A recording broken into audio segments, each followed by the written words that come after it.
Welcome to Kenton Teaches. Enjoy the video. You're starting now. Open Accessibility and enable Reduce White Point iOS or Color Inversion/Filters Android. Once done, set Night Shift or Low Power to lower overall luminance. Next, install a reputable dimming overlay app and grant it Draw Over Other Apps permission. This is essential because system minimum brightness can't go lower by default.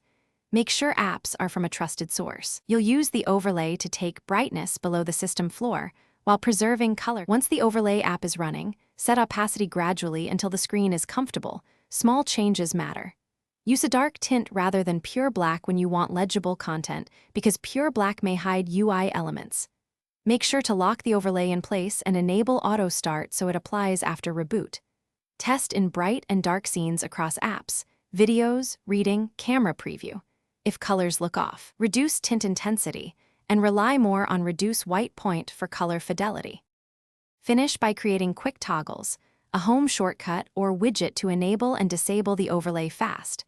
This helps when you need full brightness temporarily for photos or navigation.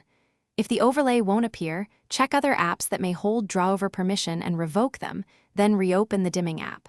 If problems persist, restart the phone or reinstall the app. One key troubleshooting tip: if the screen flickers, lower opacity and switch to a different overlay color to stop hardware-level conflicts. Thanks for watching. Please subscribe if this video was helpful.